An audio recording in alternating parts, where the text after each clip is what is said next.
and equality, we can help the Generation Z to expand their mental horizons and help our society to be more accepting and inclusive. I would request all those present here to use this seminar to the best of their potential and ability. We have impressive and distinguished speakers, some of whom are a part of the community itself. We consider ourselves extremely lucky to have them on board to share their story about surviving, acing, and identifying, with which most of us are still not quite so familiar. I would also like to go back and refer to a part of our topic which speaks about inclusion. Why do you think the question of inclusion arises? Any idea? Naturally, we speak about inclusion only when we think at the back of the mind there is exclusion. So that is why we have included the word inclusion in our topic. We often make mistake the terms to be as one, because for inclusion, actually, for me at least, I think there are two sides of inclusion. One is awareness and one is acceptance. And we generally think these two terms as to be the same, but it's actually not so. We can actually picturize awareness as a donut, which is attractive, appealing, and progressive, but with a huge gaping hole in the middle, which is the acceptance. So by awareness, we can mean knowledge, consciousness, or interest, and by acceptance, we mean the act of accepting or being accepted. We may be aware, and that is why we are holding this seminar, but are we, all those sitting here, have the same degree of acceptance? No, I don't think so. In this society, everyone is taking their little initiative and effort to raise awareness. The individuals, the community, the government, and the social media world thus help raise a woke generation and environment to coexist in. But acceptance is something that is still awaiting, thus giving rise to the fears of abandonment being turned down. As a result, we expect this platform to provide a unique opportunity to everyone here because of the urgency and severity of the topic and scope, and create an environment where we all feel safe and loved. We are excited to have you all here. So without wasting much time, let us begin and unfold our program. I hope you enjoy sharing, learning, and spread the magic that you take home today with you. I would now like to invite Dr. Suparna Gangopadhyay to take over from me and carry on with the inaugural session.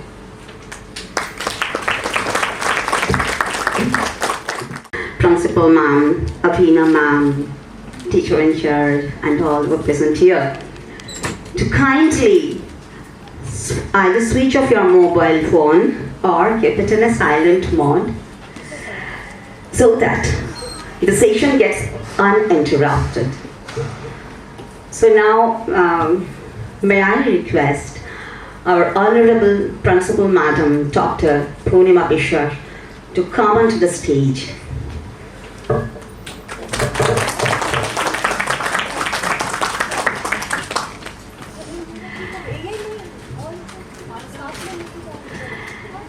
Next, I cordially invite to Dr. Shujata Mukherjee, respected teacher in charge, Madam, Vivekananda College for Women, to please come onto the dais and take your seat, ma'am.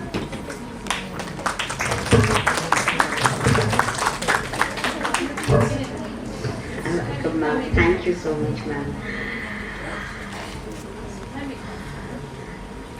It's a great honor for me to invite now Madam Abhina Aher, the transgender activist in India. Hello, ma'am. Very good morning to you. Please kindly come over to the dais and take your seat, ma'am.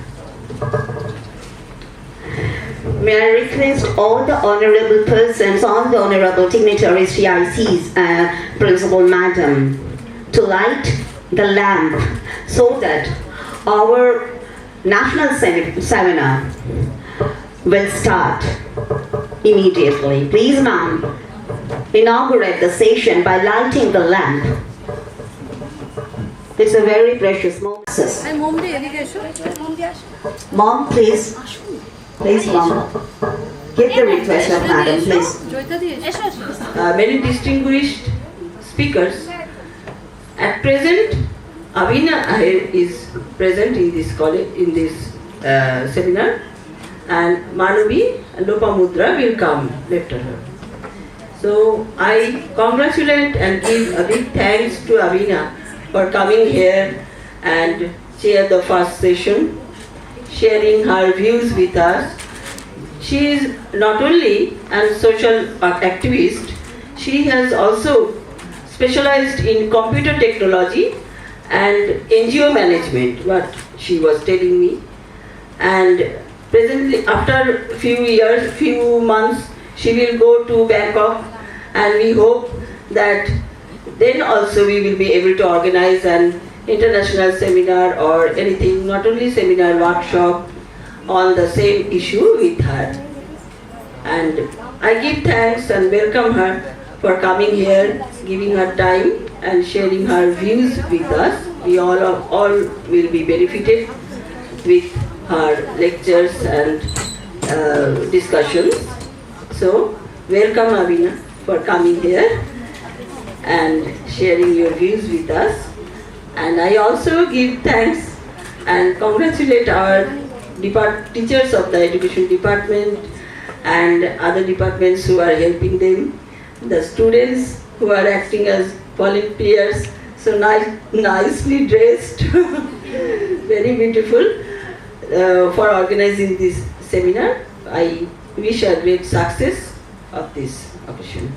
Thank you all the guests and participants who have come here. Thank you everybody.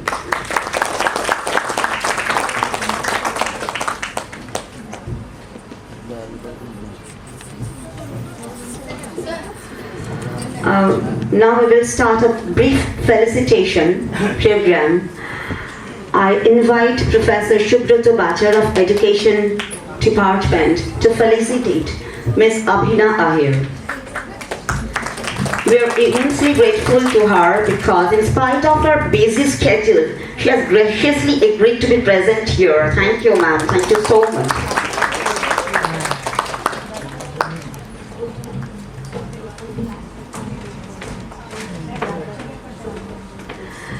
I would request Professor Shanghamitra Bosha to come over the dais and to felicitate Dr. Shujata Mukherjee, the teacher in charge of Vivekananda College for Women. We are also presenting flowers and other thanks to Sujata ma'am. Thank you, Shanghamitra. Thank you, Sujata ma'am.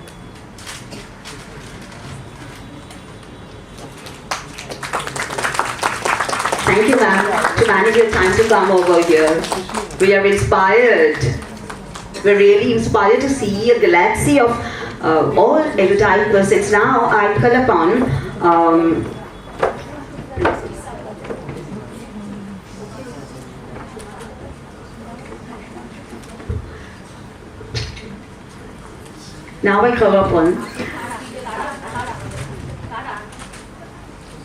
please.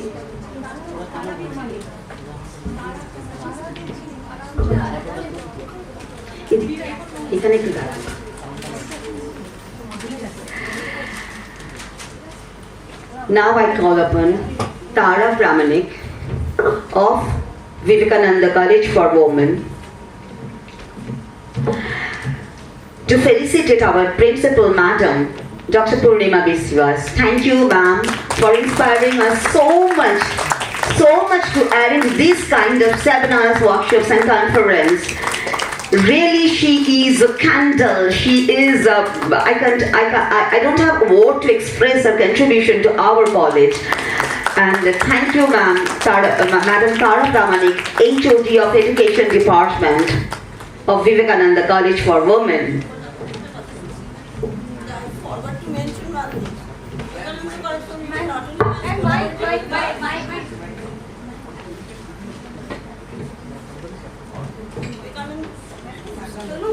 And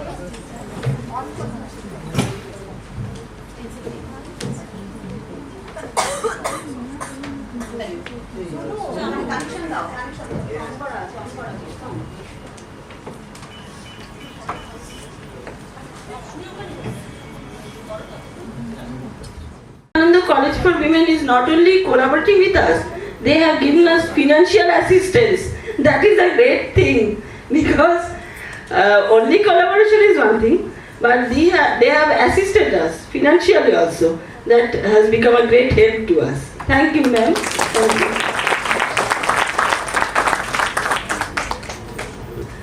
A great applause to Vivekananda College for Women to help us, really. Thank you, ma'am. Thank you all the teachers of Vivekananda College for Women.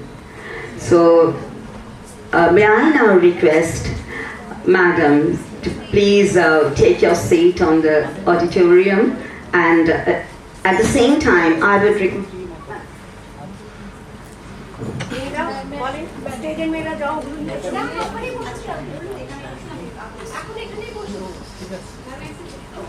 So may I request Dr. Shujata Mukherjee, the teacher in charge of Vivekananda College for Women, to deliver a short speech.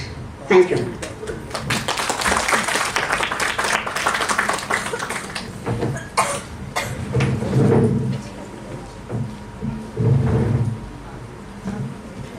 Namaskar. Patron and Principal Madam Dr. Purnima Bishas, Convener Dr. Shamumitra Boshak, HOD Education Department, all the faculty members of the Department of Education, Joint Convener Dr. Tara Pramanik, and the faculty members of Vivekananda College for Women, and all the teaching and non-teaching staff and my beloved students present here. I thank you all for organizing this national seminar. Transgender. In our human society, we are not only male and female. There is a gender which is above male and the female gender. We refer to it as the third gender. They are also an integral part of our society. In the ancient times, in Hindu mythology, Puranic and Vedic literature, they were given recognition and respect. Our Hindu hero, Arjun, was a third gender. Also in the Islamic system in the Middle Ages, the Islamic rulers had the third genders in their courts. But when the British came to India, they made a new law, 1871, in the year 1871, where these transgender people were designated as criminals in that British law. And from then onwards, our attitude, our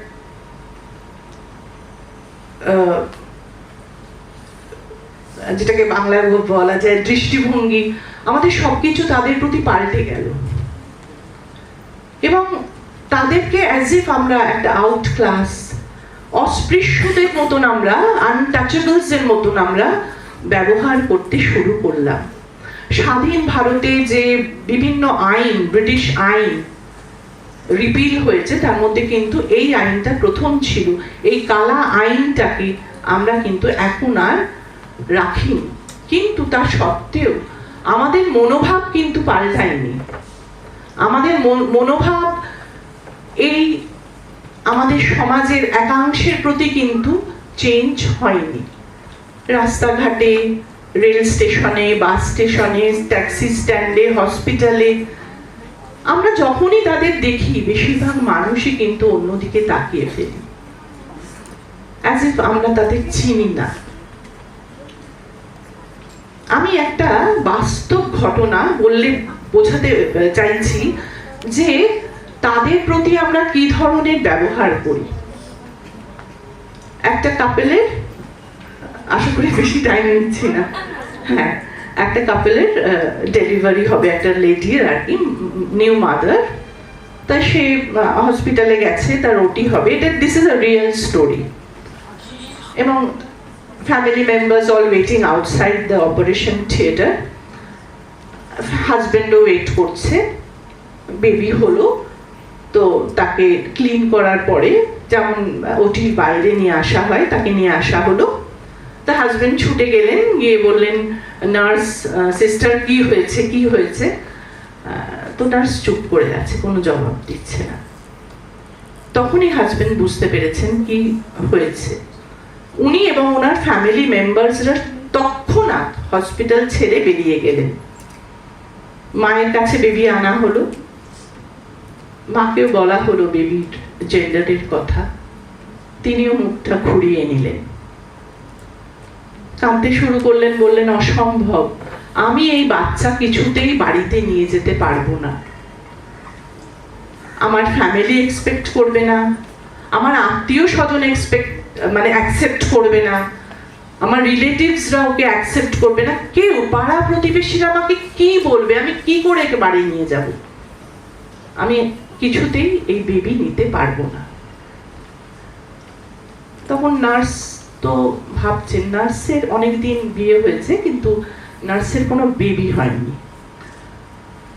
nurse তখন বাড়িতে হাজবেন্ডকে phone করলেন যে এরকম একটা baby হয়েছে, আমরা তো অনেকদিন ধরে ভাবছিলাম অ্যাডপ্ট করব, আমরা কি বেবিটাকে অ্যাডপ্ট করতে পারি? তখন হাজবেন্ড ওখান থেকে বললেন yes, we will adopt this baby. তারপর ফর্মাল প্রসিডিওর করে সেই বেবিটি অ্যাডপ্টেড হলো, ভালো স্কুলে ভর্তি করা হলো। ও স্কুলে যায়, কেউ ওর সঙ্গে কথা বলে না, ও বন্ধু পায় না, ও খেলার সাথী পায় না, কিছুই পায় না, খুব মনমরা, খুব স্যাড। ও কি করতে পারে? শুধু তখন পড়াশুনো, বইয়েই শুধু মন দিচ্ছে, বইয়েই শুধু মন দিচ্ছে, ক্লাসে ভালো রেজাল্ট করছে। ক্লাসে ভালো রেজাল্ট করলেও টিচাররা কিন্তু তাকে অতটা অ্যাপ্রিশিয়েটও করছে না।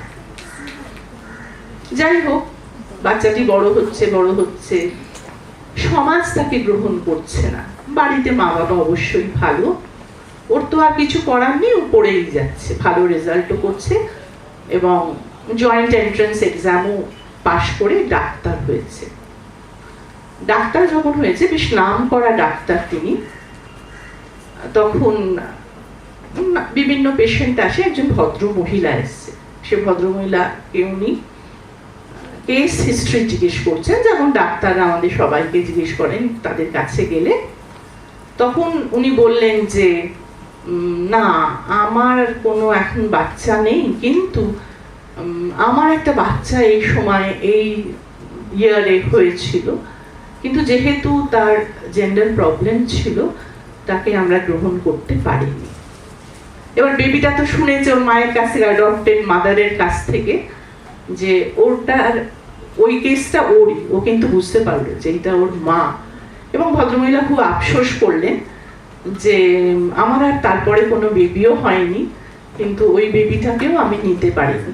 তো যেটা আমার বলার কথা, যে সমাজ, ফ্যামিলি, কেউ এই জেন্ডারকে অ্যাকসেপ্ট করতে পারে না, গ্রহণ করতে পারে না। কিন্তু এখন আমরা জানি, আমাদের যত সচেতনতা, অ্যাওয়ারনেস, এডুকেশন বাড়ছে, যে they are also a part of our society. We have to accept them. We have to recognize their identity. এবং তাদের যে আন্দোলন চলছে এই কমিউনিটির, ভারতের 5 মিলিয়নের বেশি ট্রান্সজেন্ডার মানুষ আছেন, তাদের প্রথম দাবিটাই হলো তাদের আইডেন্টিটিটা দিতে হবে, আদারওয়াইজ ওরা কিন্তু সেই অপরচুনিটি রাইটস কিছু ভোগ করতে পারবে না which is enjoyed by the citizens of the country. Right to equality থেকে তারা বঞ্চিত হবে, রাইট টু ইকুয়াল প্রোটেকশন থেকে তারা বঞ্চিত হবে। তাই জন্য এখন বিভিন্ন কমিউনিটি, বিভিন্ন এনজিও, এমনকি সরকার has been very sensitive to this issue. এবং আমরা সবাই জানি যে transgender persons protection rights was passed by the Parliament of India in 2019. This is to give them equal opportunity in health, education and employment. They should not be discriminated in these places. সত্যি কথাই তো, তাদের সামাজিক জীবন নেই, তাদেরকে আমরা কোনো social ফাংশনে ডাকি, সোশ্যাল বা কালচারাল ফাংশনে ওরা আসেন? Do they have the right to contest elections? Do they have the right to vote? No. So these must be given to an integral part of the human society. We cannot deny them equality, equal protection of the law, and all the rights they must enjoy as the citizens of a country. I congratulate both the colleges, Surendranath College for Women and Vivekananda College for Women, for this collaboration on this very important and sensitive topic. I also thank I thank you so much, and I'm really pleased to see you here, and I thank everyone, and I wish this national seminar a grand success. এখানে সব resource পার্সনরা এসছেন, সমস্ত paper presenter এসছেন, তাদের paper থেকে we will be more knowledgeable, আমরা আরও বেশি জানবো, শিখবো এবং আমরা অ্যাওয়্যার হব, সোসাইটিকে অ্যাওয়্যার করব। So next we can do is outreach program to reach this community. Thank you all, thank you. And may I now request Miss Abhina Aher ma'am to deliver a very short speech over here. We will have to wait a little bit for hearing to listen her keynote later. Thank you, madam. It had been possible without your courage, without your understanding, and without your efforts to actually make this happen. And you know, these topics are not discussed enough. These topics are not discussed enough in the families. These topics are not discussed in amongst the peers, among the friends, because we feel that they are there. We don't have to worry about them, right? Unless and until we have a family member who is identifying himself or herself or himself as a transgender people, and then suddenly everybody wakes up and says that, oh my God, we have somebody like this in a family. What are we supposed to do about it? So for the next generation and for the past generation, we are not doing something very new.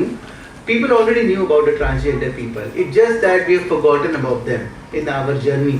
And I think what we are doing today is reconnecting them again with the society, of acknowledging, understanding these people. And in my topic, I'm going to talk much more detail on this regard, but I just want to thank especially Mom, the beautiful volunteers, her colleagues, everybody, Shominda, who is my past colleague, who worked very closely with me in my past career.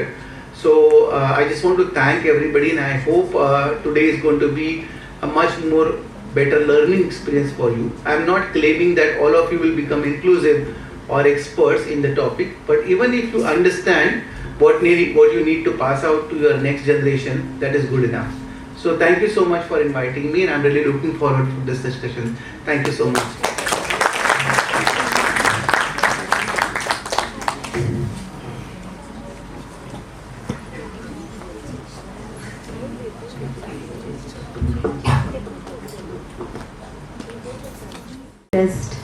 The teachers, principals, Abhina ma'am, Sujata ma'am, principal ma'am, to take your seat on the auditorium, and may I invite Dr. Tara Pramanik, the joint convener of this seminar, to come to the stage and to deliver her concept note. Thank you, Abhina ma'am, for your so much motivational words.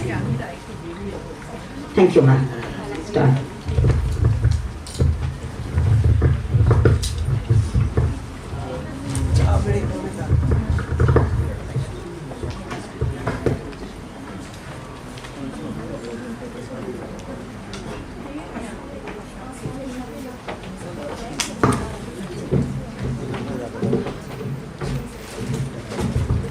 Hello.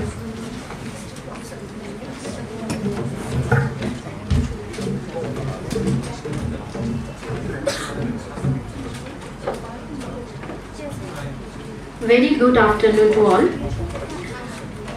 Excellencies, honorable speakers, distinguished guests, esteemed teachers, students, and research scholars.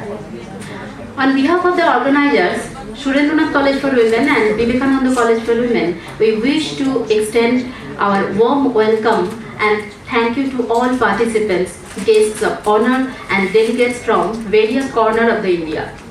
I have been excited to have a chance to speak here because this national seminar is going to touch a lot of things that I think a lot about and I think are incredibly important.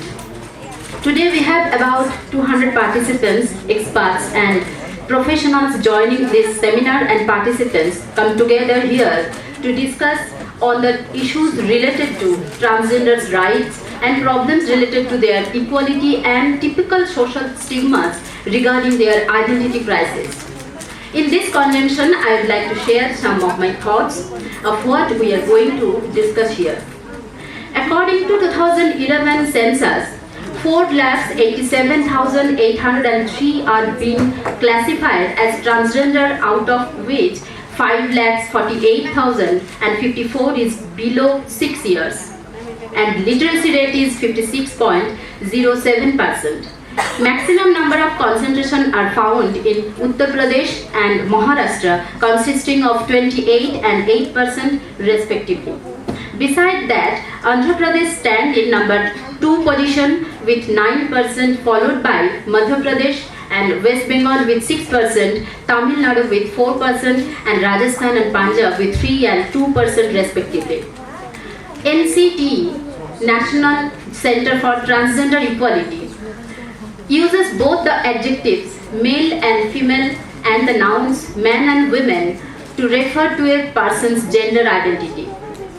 Everyone, transgender or not, has a gender identity. Most people never think about their gender identity is because it matches their sex at birth. Being transgender means different things to different people. Like a lot of other aspects of who people are, like race or religion, there is no one way to be transgender and no one way for transgender people to look or feel about themselves. The best way to understand what being transgender is like is to talk with transgender people and listen to their stories. Transgender people risk social stigma, discrimination and harassment when they tell other people who they really are. Parents, classmates, friends and neighbors may be accepting, but they also might not be. And many transgender people fear that they will not be accepted by their loved ones and others in their life. Despite those risks, being open about one's gender identity and living a life which feels truly authentic can be a life-affirming and even life-saving decision. In recent years, laws, policies and attitudes around the country have changed significantly, allowing more transgender people than ever to live fuller, safer and healthier lives. The transgender movement is a part of a long tradition of social justice movements, of people working together to claim their civil rights and better opportunities in this country. NCT believes that progress towards transgender equality requires a social justice approach that fights all forms of discrimination. In the Rights of Transgender Persons Bill 2014, to describe the equality and non-discrimination, it was mentioned that the appropriate government shall take all necessary steps to ensure that transgender persons enjoy the right of equality guaranteed by Article 15 of the Constitution of India on an equal basis with others. The Transgender Persons Protection of Rights Act 2019 states that a person who is recognized as transgender shall have the right to self-perceive their gender identity. Once a person identifies as transgender, they may apply for a certificate of identity issued by the district magistrate. Every transgender person has a right to respect for his or her physical and mental integrity on an equal basis with others. Now coming to the point of educational provisions. Educational institutions are meant to be safe spaces that every child in India has an absolute right to, regardless of who they are. Unfortunately, the transgender students and the rest of the LGBTQ community, they remain quite the opposite. Currently in India, the transgender students' dropout rates and pass percentage go undiscussed.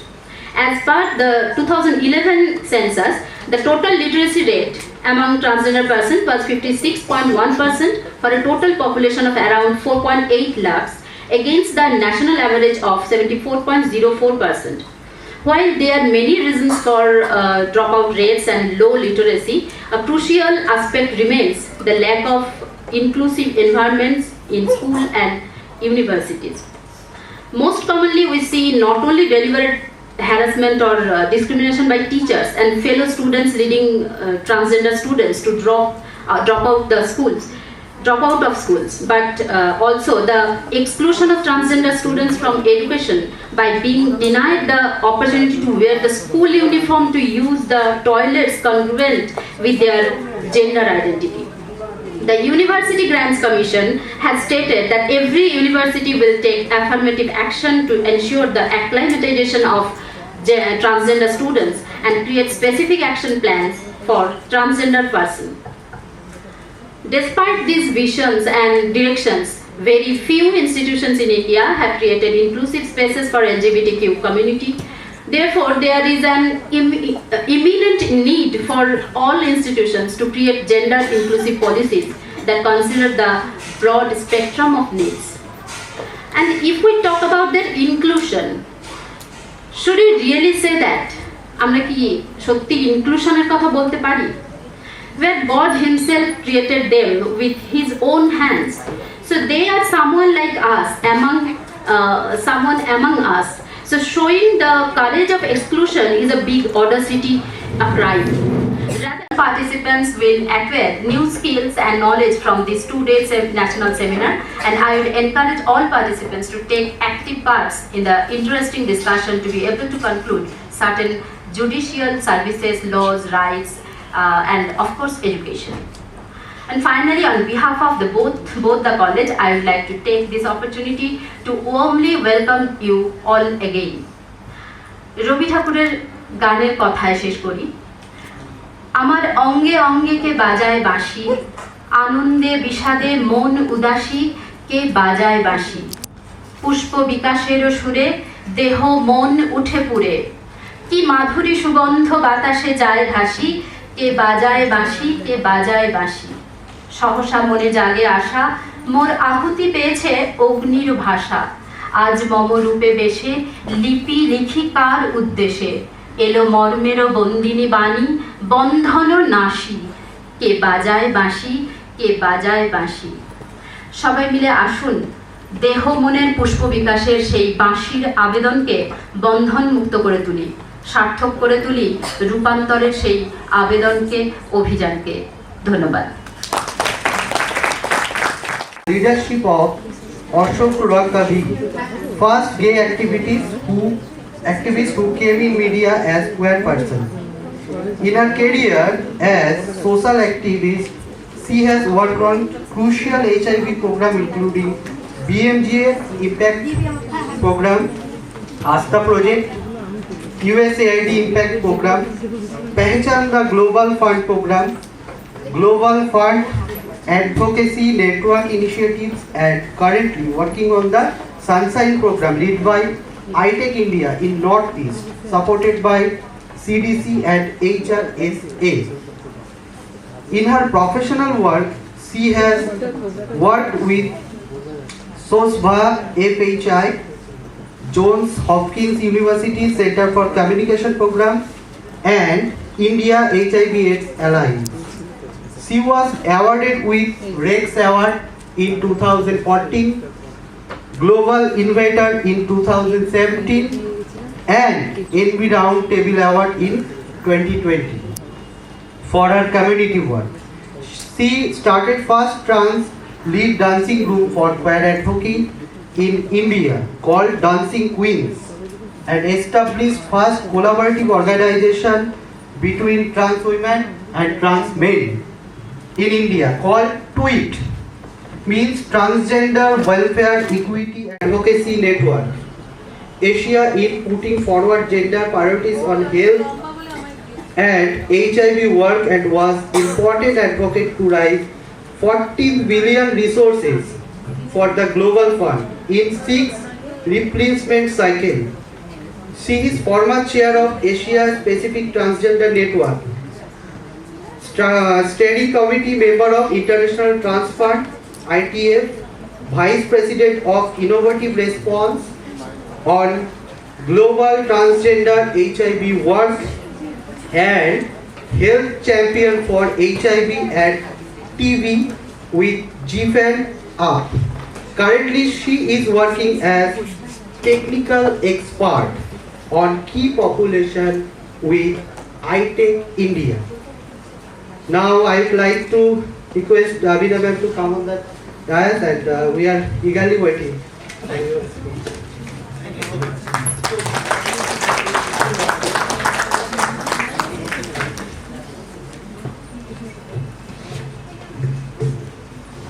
Thank you so much. Can you hear me? Yes. Can you see me? Yes. You know what interesting part about that? In India, people like me are not seen. They are invisibly visible people. So we are visible, but people don't want to see us, right? So my journey is going to be about that. I'm going to talk today about, how you being invisible. I will take the mic. Do the presentation. But the reason why I spoke right now is about that. Today, I'm so grateful that all of you are part of this discussion. You are here. As I mentioned to you, I'm part of the invisibly visible community, which means that you know that I'm there, but you don't want to reach out. People like us are like a transparent glass, like people can walk through, but people don't want to acknowledge the presence of people. So I'm so grateful and I'm humbled that a lot of people have come here to just listen to me. And I think my colleague Bonavi Bondopadhyay is also going to be here, and she's also going to talk. We are peers, we are part of the transgender community, so I'm feeling very proud. First of all, I've already said that, much more thankful to the Department of Education, Surendranath College of Women, Kolkata. I already thanked principals and other things. And it is very interesting that today we are discussing this topic, which is much more deep. It hasn't been discussed, it has been talked about. But today we are going to unpack certain issues on gender. Okay? We are going to unpack certain issues of gender. But this discussion is incomplete if you don't participate. Are you willing to participate on this discussion? Yes. You sure? Yes. So you can't keep quiet, okay? So you can stop me and ask me question at any point of time. And I'm not saying that you have to agree to all my statement, but what I'm trying to say is that we create a dialogue about this, because when there is some changes in to see, there you have a ripple effect. So I anticipate that we have ripple effect. So we have two objectives of today's sessions. One is to help you navigate on unpacking the gender. Okay, what are the different gender aspects that we should be aware about? And second is that capacitate you enough that you can go to your friends, to your family, to your relatives, to your societal people, neighborhood, and say, this is what we have talked today. Okay, even if that we achieve that, we are good right now. Okay, fantastic. And I don't claim to be an expert on this discussion, but I have talked over the last 26 years on these topics, so I'm very, very excited to talk about it. Every time I have discussions, I feel very excited to talk about it. The other thing I just want to talk about is that because we have a universal population here, there are certain presentations slides in my presentations that are referring to a particular kind of religion. That doesn't mean that I'm talking about that particular religion. It is universal for everybody. So we can reciprocate as per understanding. What I'm going to talk about is my knowledge that I have about the subject topic. So today's topic is going to be understanding sex, sexuality and gender. Very commonly used things, sex, sexuality and gender. And all of you are very educated, you are adult, we have talked about it, but many times we don't even talk about it. So let's talk about it. Let's talk about it. We are going to have a very nude conversation. Now what do I mean by nude conversation? That we are going to ask questions that are haunting us for years. And we didn't talk about it because we don't know whom to talk to. Right? Many times it so happens that we want to ask certain questions, but we don't know whom to talk to. So today we're going to talk about that aspect. So first of all, I just wanted to ask you, do you think these are the same words? Are they together? Are they different? What do you feel about it? Yes? No? Are they same? No? Different? Yes. Okay, so we're going to discuss about that. But I'm going to request a volunteers with mic on this side and this side, because we are going to have a lot of interactive discussions, and I want these beautifully Kerala drep sari volunteers to maneuver us. Now I'm feeling jealous. I have a Kerala sari. I should have worn today. I could have been part of your gang.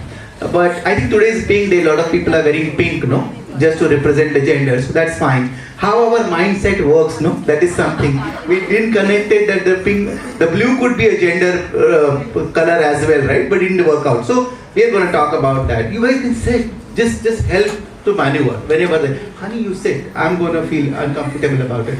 Okay? So great, fantastic. My name is Abhina Aher. When I have to flaunt myself a lot, I was telling just now, I say that Google my name.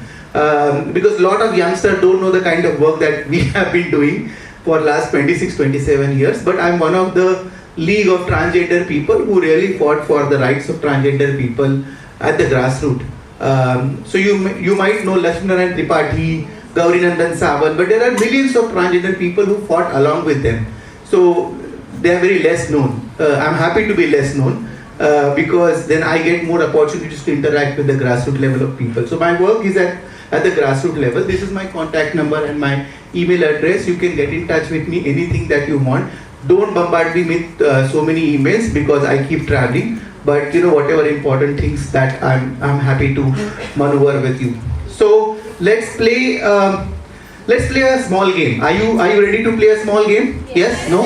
Great, fantastic. So I'm going to show you a picture, and you have to tell me what comes to your mind, which gender comes to your mind in the beginning. Immediately, spontaneously, right? Spontaneously, not a cheeky reply saying that, I think that could be the one. Spontaneously that comes to your mind, okay? Are you ready to do this? Yes. Yeah, and there are two pillars, so I can't see some people. I'll try to maneuver, but you guys try to see me, or people can shift at this side to see me better. That is also not a problem. So let's see the first picture. What is the first picture? It's a truck.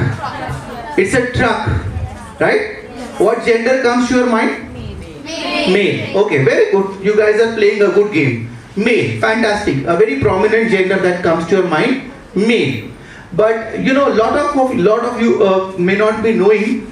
In various parts of Punjab, females also drive truck, and a long distance truck to support their families. There's a very famous story of, I think, Surinder Kaur, or I don't know the name of that lady, but she lost her husband very early, and she had a responsibility of 3 to 4 kids, and that's where she realized that she's not illiterate, and she realized that the driving is the thing that she can do, and she started doing it, and she's still been doing it very, very successfully as a part of understanding. And many times, what are the caricature gender jokes that we hear about driving? Driving is not women's job, right? Right? So if a man is driving, we'll say that, you don't have to tell the man. Even a man is a woman sitting next to the man and telling the directions, he will just look at the woman and say that, hey, listen, I've got this. You don't have to tell me the directions. I'll manage it, honey. Psychologically, scientifically, the man brain is become like that. It is so much equipped that it can maneuver in any directions. But a woman, there will always a scare if, like for example, a lot of people who they sit into the car, they said, is it a woman driver or a male driver? There's a very interesting cab service that happens in Delhi called as Sakha. And Sakha is the service led by women. And women are the drivers of those cabs. And I always take those services. If you ever visit to Delhi, I think they have a counter. Please visit to them. They're fantastic women who drive this car. So a lot of times this kind of gender roles that we talk about it. Taking care of a baby. Female? So what happens to the female who's taking care of the baby? What happens to her career? Sacrifice. Huh? Sacrifice? Mother India? Huh? She has to sacrifice, she has to plan her cycle so that she can conceive the baby. A man doesn't have to plan a cycle, right? I mean, big deal about it. You can just have. And many times, lot of times women have to take important decisions when they try to talk about gender roles on the women. Now this is the shirt and pant. Right now it is very common, even women wear it, no? Big time, but at some point of time, if you have to say shirt and pant, women who are wearing shirt and pants always judged. Oh, बहुत modern बनती है, हैं? हाँ? ही कौन पे तुम्ही? ऐठना चाहोगे? ऐसा बोलते हैं ना? हाँ? ये नहीं चलेगा. फिर दूसरा है kitchen. Kitchen is the major responsibility of woman, no? Huh? Right? Like husband, they sit and they will say that, where is my food? Huh? Mom, where is my food? They'll say, where is my food? And the woman will go to the kitchen, she will cook. I have onus to take care of my husband. I must, if I want to be a good wife, then I must learn how to cook well. In small times, then the girls are raised, they say, Arey, you learn how to cook, you will not get a good looking husband. As if that the cooking is the only skill that is required for the marriage. But that's how we train our daughters and everything, right? But that is the main chefs of the major hotels who earns billions of money are the same men who are cooking in the 5-star hotels will not cook at the room, at their home. Because there they're getting money, here they're not getting love. Right? So that's the problem. So that's the interesting thing that you need to know. The other thing is about this is that here you see violence. So when we talk about violence, what is the gender that comes to your mind? Male, right? Men do violence on women. Have you heard women do violence on men? Sometimes. Mom agrees with that. Sometimes. Shomita also agrees with that. Yeah, they both agree, so we are good with this. Yes, absolutely. Sometimes women can do violence on men, and there is an organization called as MAVA who looks specifically into men's violence as well. Very interestingly, you need to know about that. The other thing is about sari. Again, we do that with the women attire. The next thing is about army. Men. Border security. Men. Police. Men. Right? Police women करके category नहीं आती ना? Policemen. अभी आता है. Okay, the things are changing. Very good. So अभी आता है. Women are also part of the navy also. Women are part of the border security also. Pilot, no, my friend, very surprisingly, whenever he used to sit, he always says, who's the pilot? So sometimes they say that is अगर आदमी है, अगर man pilot है, if there is a man who's a pilot, I can sit into the plane without the fuel also. I have that much confidence on man that he will be able to drive. But if there is a woman pilot who's saying that he's a captain speaking, everybody will look at themselves that, oh my God, let me just land properly today. I really want to live. I can't help it. So these are the normal. I spoke to you about these things because when you were talking about the common understanding of the gender that was coming to your mind was about man and a woman. But it didn't came that even a transgender people could be part of this thing, no? They could be a drivers, they could be a babysitters, they can adopt the child, they can be wearing all the costumes that they want to wear in a different scenario. So if I'm a trans woman, I don't have to wear in a sari only, right? I can wear any other dress that I want to wear. There could be a violence on transgenders and by the transgenders also. Within the community, outside the community also. The kitchen could be another role of transgender people. In Lalit hotels, there are a lot of transgender people who are part of the kitchen, who runs the kitchen very well.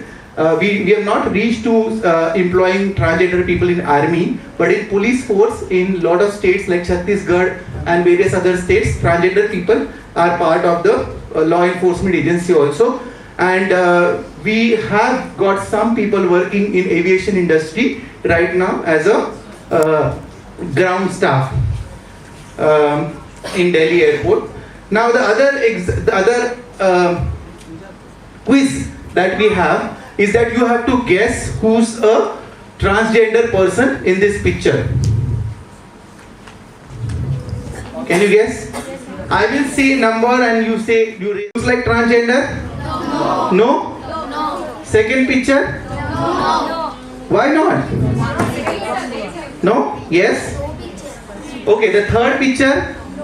Definitely not. Right? Fourth picture? No. No? Fifth picture? No. Sixth picture? No. Yes? No. No? You are playing a very safe game, huh? Nobody is responding to my game. What about this one? Yes. Yes, right? And what about this one? No, we didn't say that. So this is more transgender person. Why? If she wouldn't be doing makeup, then? That's what we are thinking. That you are thinking, right? So the answer to this question is that this is the one picture of a transgender person in this entire pictures. There are two transgenders actually. One is this one. Her name is Navya Singh. She's a supermodel in the transgender community from Delhi. And the other one is that's called Aman. That person is also a trans woman, identifies as a trans woman but dress up as a man. So you understand that transgender people come in various roles and responsibilities and categories. So the takeaway from this particular slide is that we cannot judge people. We cannot put them into the gender boxes. We cannot carry them on our caricature role that okay, this is how a transgender person would look like. Are we following? Yes? No? Are you with me? Yes? Yes? Right? So are we going to judge people? No. We are going to take them as what they are. That's what the entire discussion is about. Now let's understand the difference between sex, sexuality and gender. And some of you said that it is not the same. Anybody wants to answer? What is the difference between sex, sexuality and gender? Make an attempt. Yes, ma'am. Can you give a mic to her? Dao. Mic down. Tadatadi. I would just try. What I know is that sex is something that is biologically assigned to you when you are born. Sexuality is sexuality concerns about to whom you are romantically and sexually attracted to, and gender is something that you identify as. It's not necessarily same as something that you will be assigned at birth. Okay, fantastic, very good. Can we have a round of applause for her? What's your name, my friend? Ma'am, I'm Abhinandita. Abhinandita. So you already have Abhina inside you. Okay, great, fantastic. So that's a good. There's a very great joke about it. You know.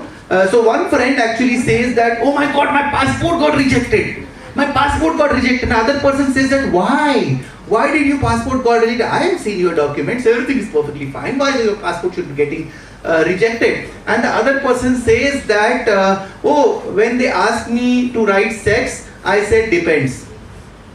When I get it and where I get it. Right? So people have really different understanding about sex, sexuality and gender. And when we talk about sex, many times people talk about the sexual activity, not the sex per se. But when we are talking to each other, when we say sex, what do you mean by is actually a physical characteristics of the person. So when we say sex, which means that the people who are born at the same time, right? Whenever the person is born, either you can born with two types of sex. Either you can born with the testicle and penis, where the gender marker, the sex marker would be male, and if you are born with vagina, you will be considered as a female, right? This is what happens by the healthcare professional, right? At the time of delivery. But what happens with the parents? Does anybody know? So if you are having a child which is with vagina, what does that child get to play with? The dolls, the kitchen materials. Fantastic. And if the child is born with the penis and testicles?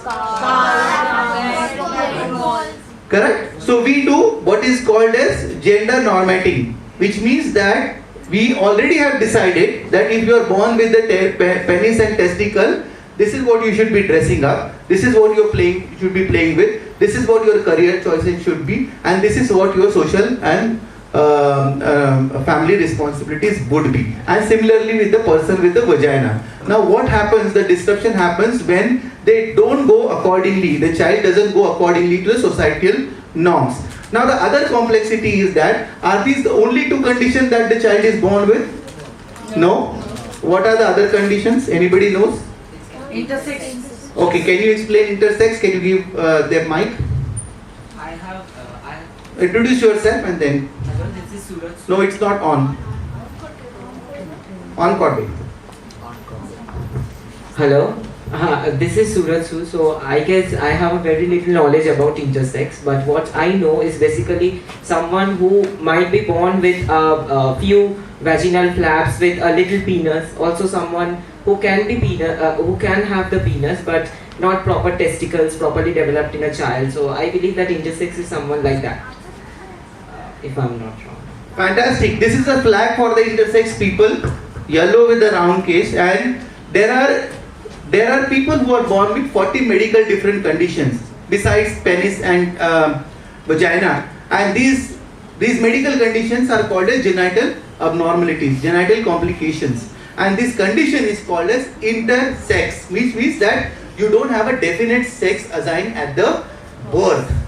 Why? Because your genitals are complex. Your genital markers are not completely denoted to your assigned sex that people can medically agreed upon. Now these 40 different medical conditions are considered as intersex, and they are by default part of the transgender identity.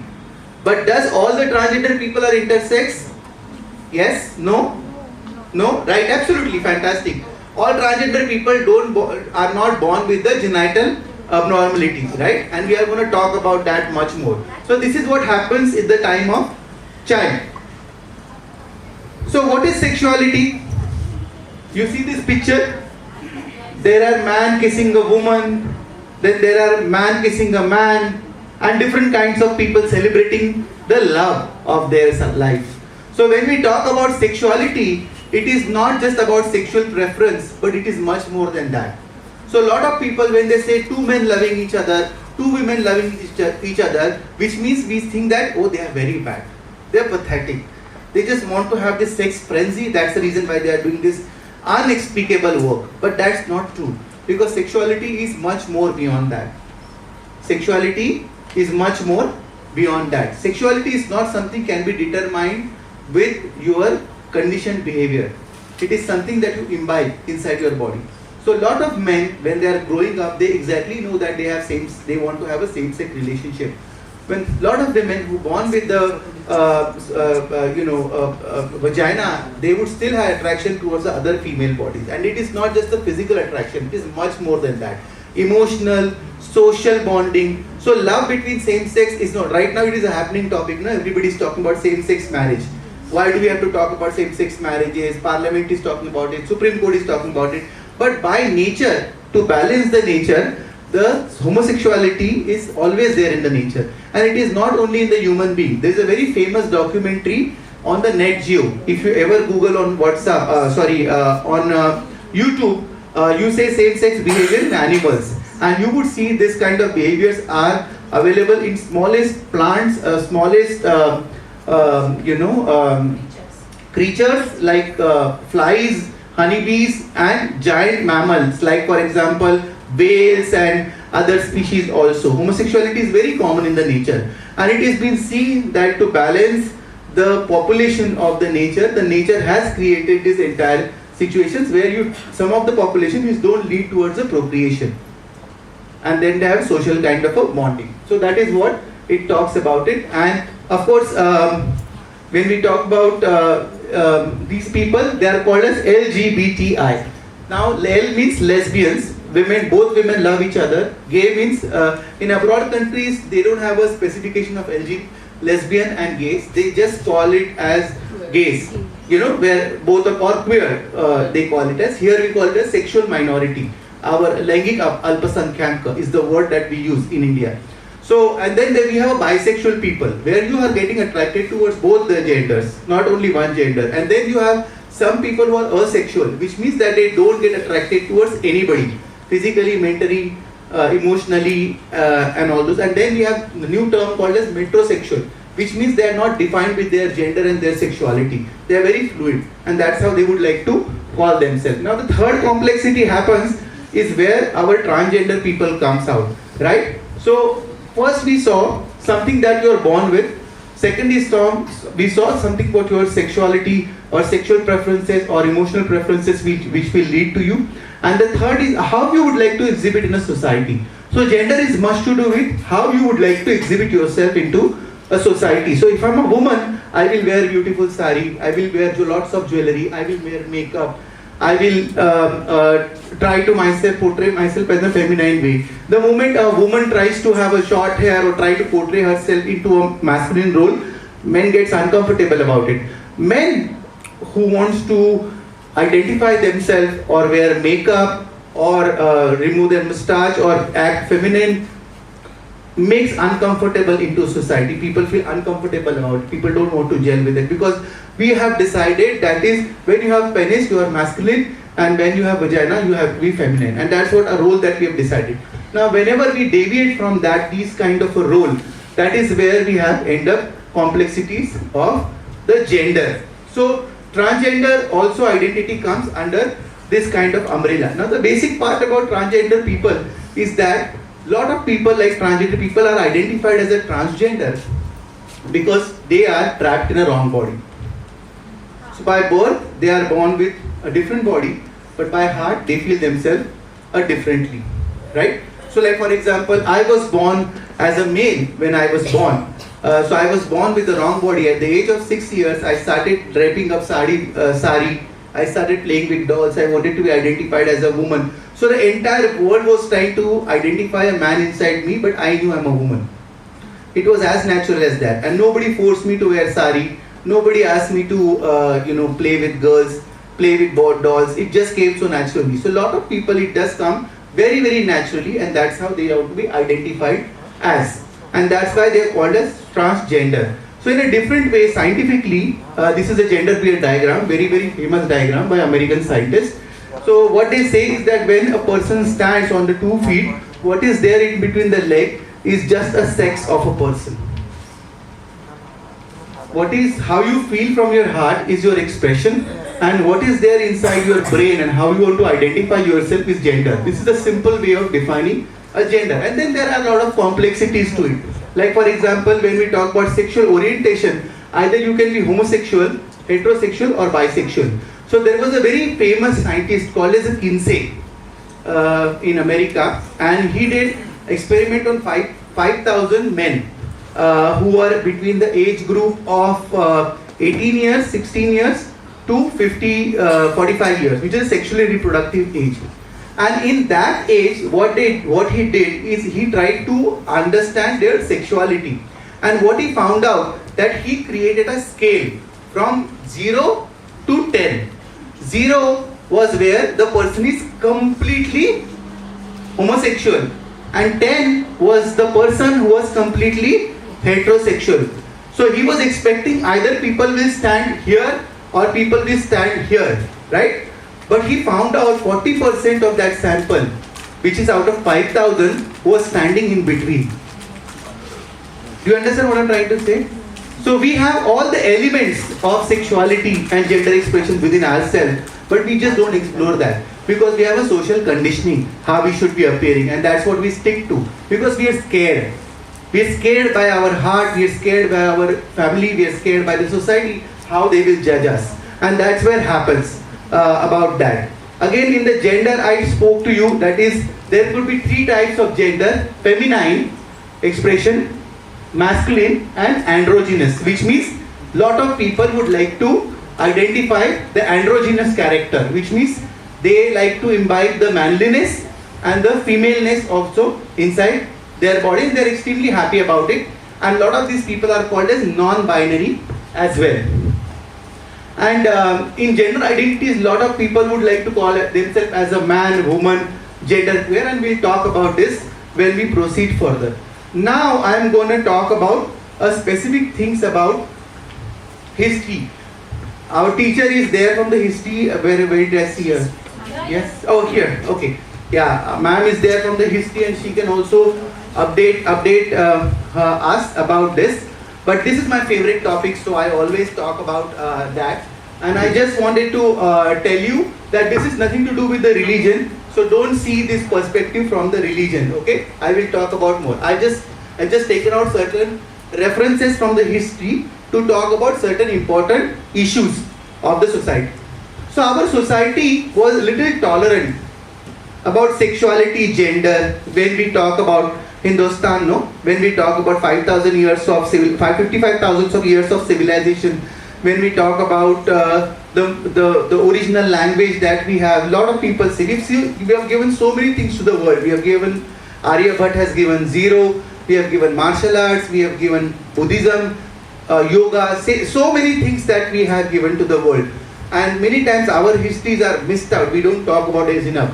But there are references in the history that I wanted to take out to help you understand how tolerant the society was about gender, sexuality issues. So when we talk about a god of a dance which is called as Ardhanari Nateshwara in West Bengal, in Durga Puja, there is an organization called as Bandhan Society. Okay, they established a Durga Murti which is half man and a half woman, right? Ranjita Sinha, right, my sister. So in Shiva Purana also it says that we are a combination of yin and yang, which means we have both the elements in our body. Any human body will always have both the elements, a man element and a woman element. It depends upon what surpasses you when you want to exhibit yourself, and nothing is complete without having this, both the element inside your body. Now the interesting part about it is that in a Hindu religion, many times lot of people while they are learning dance, they worship this god called as Ardhanari Nateshwara, which is part of a Shiva, a Murti which has half man, half body of a woman and half body of a man. We touch the feet and we worship. But when it comes to a person who comes and stands in front of us in the same physiological body, we'll feel uncomfortable about it. We feel uncomfortable about sitting with that person, talking to that person, relating to that person, and this is how the society works out. Now our principal who left, she spoke about Arjuna being a trans person. Now Arjuna was not a trans person, he was like a cis man, like any other man. He lived his life as a man, he was married, he had children, he had everything. But there was 1 year when there was an exile and he has to hide himself. So when he wanted to hide himself, he could have taken any role, right? He could have become a gardener, he could have become a driver of chariot or anything else. He becomes a transgender.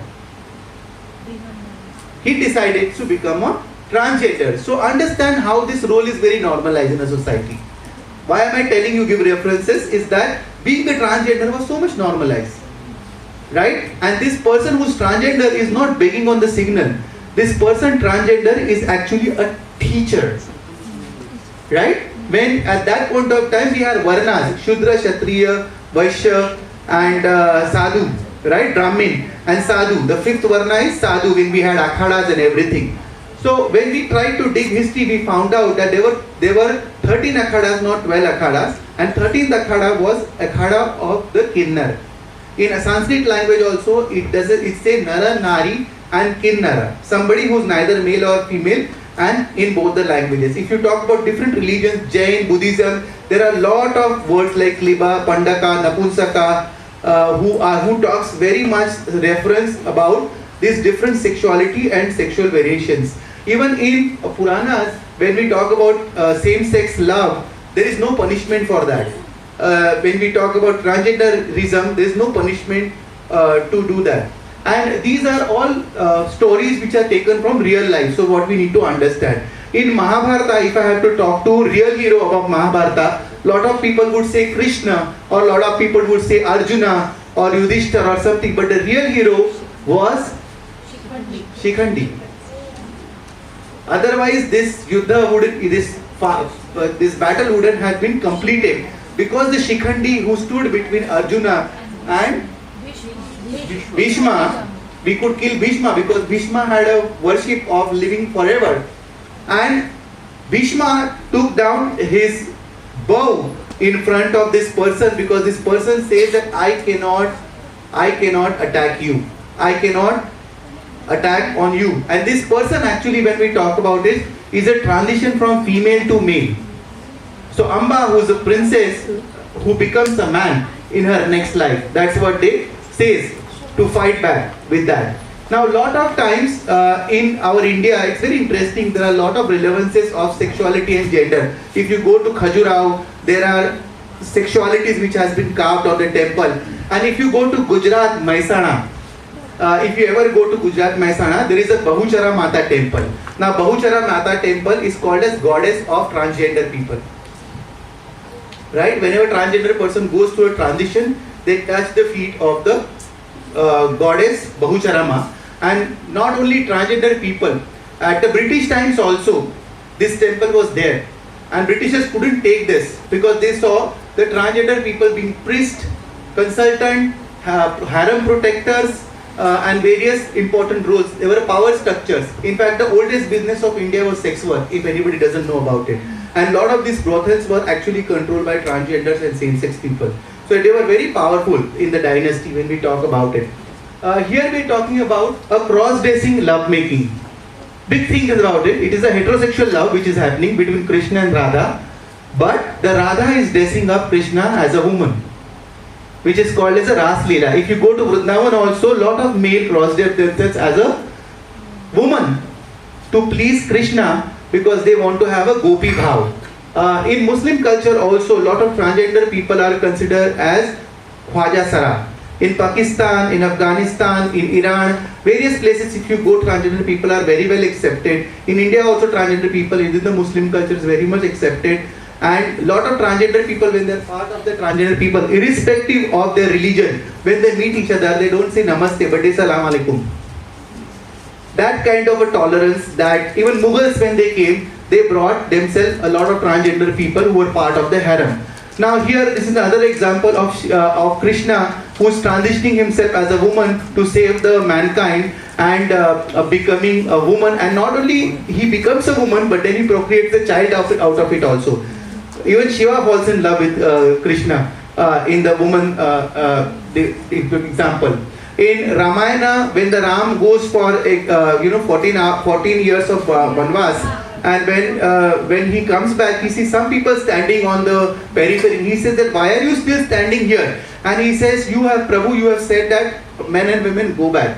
But the transgender people still keep standing there because they don't know what to do about it. So the Rama feels nice and he blesses them, saying that is the Kali Yuga will be managed by you. You will be a very powerful person in Kali Yuga. We are into the Kali Yuga, so I am very powerful. Please try to understand. And then in one of the Purana, we are talking about Varuna and I can't see this. Varuna and Mitra. Varuna and Mitra are the two gods who married each other and they also procreate a child. In the Puranas, it has been written. Why would something like this would have been written at that point of time?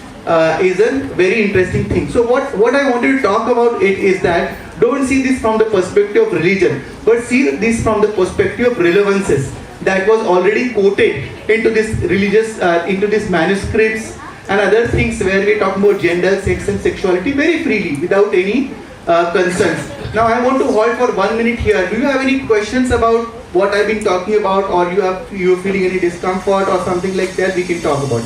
We are fine? I can go ahead? Are you getting bored? No. Okay, good. As far as you're not getting bored, I am good. So these are some of the early pictures of the transgender people in the British times, because before that we did not had enough evidences. But these are some of the pictures in the British times that we see it across. So like for example, Britishers also saw these transgender people were part of the culture called as Badhai. Now a lot of people, when they transgender people beg now, they say that these are beggars. But in the ancient India, transgender people were not seen as a beggars. Right? It was called as Badhai. It was called as Diksha. Now what do you mean Diksha? In our culture, giving away was called very auspicious.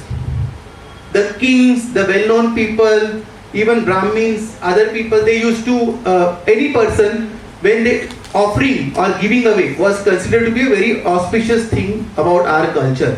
So at that point of time, when we were talking about in the previous times, when these people were considered that they are not supposed to cook from the home because they are part of the family structure, they are part of the society, they can go to anybody's house and ask for food, ask for money, ask for good things.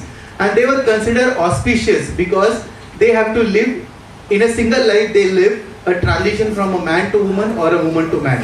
That's why they were considered as very much auspicious. Now, a lot of kings and queens were also considered, cross-dressing as a normalized nomenclature. And we have also seen in Mughal times, the transgender people was very much part of the culture. Can we have a round of applause for Manavi, please?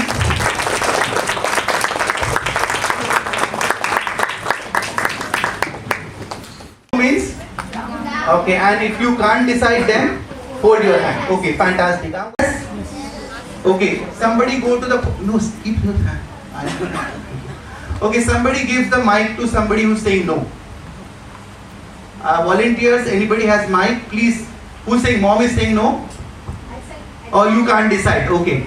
Okay, who's saying no? Whoever is saying no, speak out. Okay, who is saying yes, speak out. Yes. Who says yes? Yes? Yes? Anybody wants to speak out? Doesn't want to speak out is also fine. Oh, ma'am wants to speak out. Principal ma'am wants to speak out.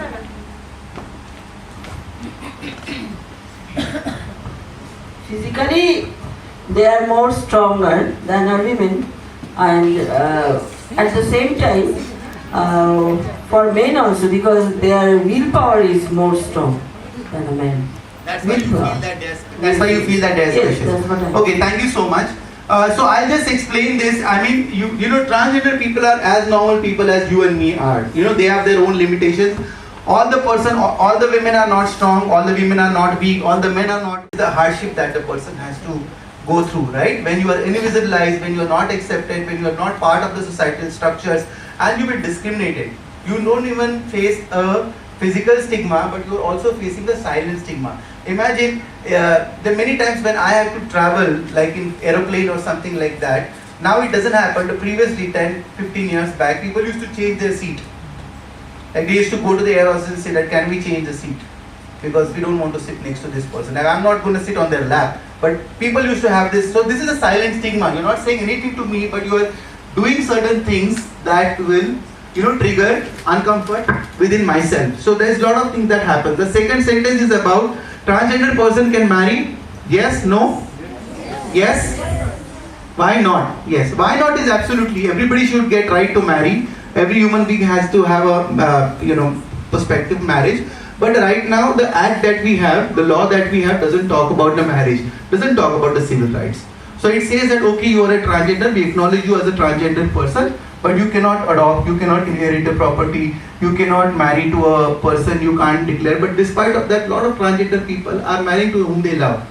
There are transgender women marrying to transgender men, transgender women marrying to straight people, bisexual people, homosexual people, whatever. So what I'm trying to say to you, when we talk about sex, sexuality and gender, what you need to understand that gender and sexuality are not on the same platform. So I can be a trans woman, but whom I love is my decision. I can love a lesbian woman also. What you need to understand is sexuality and gender are running parallelly, and you will have lot of crisscross into those sections. So don't judge people on those aspects. So yes, people can marry, people claiming to be marrying also, but legally they are not getting the status that they really require. Transgender people cannot have successful career. Of course, I don't want to ask this question because Monobi is sitting right in front of me. A fantastic person. Can we have again round of applause for Monobi? A fantastic person. He has fought very hard. And one of the common thing I feel between me and Monobi, which is bonds us together, is that we both think education is a very strong weapon for our community to move forward and become a stronger person. So I really acknowledge that and appreciate that person. You are also an example. Yes. And also the other thing is that about mental health issues, a lot of people think that transgender people have mental health issues. So that is also a false statement. Mental health issues can affect to anybody, any human being. Of course, when you are a trans person, the biggest struggle that you have is about understanding your gender, understanding your sexuality. A lot of LGBT people also go through similar kind of a problem. But a lot of specially abled people also go through the mental health issues. So mental health can be for anybody, but a lot of healthcare professionals think that if you are a transgender person, which means you have a mental health problem. It used to be called as gender dysphoria, now taken out, and it is called as gender incongruence. And psychologically also WHO has said that being transgender person is as normal as being a man and a woman. Even homosexuality word has been not considered as criminalized into the world. So that you need to understand very perspectively. Now a lot of people have this understanding that transgender people, especially Hijra community, who clap, who beg on the signal, they take away small children and they make them themselves like that. How many people think yes or no? No? No? Okay. So the fact check is like fact remains, of course it is no. Nobody should be doing something like this. If you find anybody doing that, that person should be sent to jail. Of course nobody can forcefully, even the law says, the right of protection law says that till the 18 years the child has to be kept with their parents. The parents has the ultimate authority, and if the parent decides not to raise the child should be given to the child line, to the juvenile court. So juvenile court will decide about that. Now what happens that lot of people, even state people who are beggars, who portray themselves as a transgender people, because begging on signal is easy money for a lot of people, right? So a lot of women, cis women also, who are born as female, who are living for female, learn a skill to clap, learn a skill how the transgender people interact, and they also do this kind of activity within lot of metro cities to earn easy money. So what you need to understand that this is not something that should be done, and even part of the Hijra community. Now what do you mean by Hijra community? I will talk about it. But what you need to understand that even if you want to become a Hijra community, it's not easy that you sit across the people and you said, okay, you're part of the Hijra community. There's a process that happens within culture also. There are families like you. So they have different names of the family, gharanas, we call it as. We have a Guru Chela Parampara, which means mother-daughter relationship and all those kind of things. That's what you need to understand. When I will talk about identities, I will talk about that much more in detail. Are you getting bored? No. You with me? Yes? Yes. Are you, is it interesting for you, or should I? Okay, fine. Okay, fantastic. So transition is not a one-day job. I mean, I can't sleep today and tomorrow I'll be a beautiful woman or a handsome man. It does take a lot of efforts for people to go through that entire journey, and we should not judge people on the transition also. Like for example, if I identify myself as a trans woman, but I don't have vagina, you should not be judging me on that. You understand what I'm trying to say? Even the law says, the NASA judgment that came in 2014, because of all our efforts the law says that the gender identity is self-reflection. So how you identify yourself, you don't have to go through any medical condition, you don't have to take any hormone, you don't have to be inspected for any medical concerns to identify yourself what you want to identify. So if you say you are a transgender man or a transgender woman or a community person, I will have to say yes you are. I have to affirm that. I cannot question on those aspects. A lot of trans women don't transition ever in their life. Like when I was showing the picture, I saw a picture of a person who looks like a man but identify themselves as a transgender person. So we need to respect that. Now transition is a long process, and it can take a lot of toll on the person to transition. So the first and foremost thing is the mental health. Lot of people go through mental health support. You need to have a counseling. You need to understand. You need to identify your support system. You need to understand what kind of gender expression you would like to have. Is it stable? Is it spontaneous? Is it temporary? Is it this is what you want to entitle yourself with? And psychiatrists, persons, psychologists can really, community counselors can really help you in that. So the first stage is about defining yourself, how you want to identify yourself. Can I have a water? Somebody give me a glass of water. Yeah. So the first and important thing is about identifying your mental health concerns. The second thing is about when you qualify, or when the mental health professional says that, okay, I understand this is how you want to identify yourself and you are ready for a transition, I will help you in this process. So that person can go through a hormone treatment. Thank you, beta. That person could go through a hormone treatment.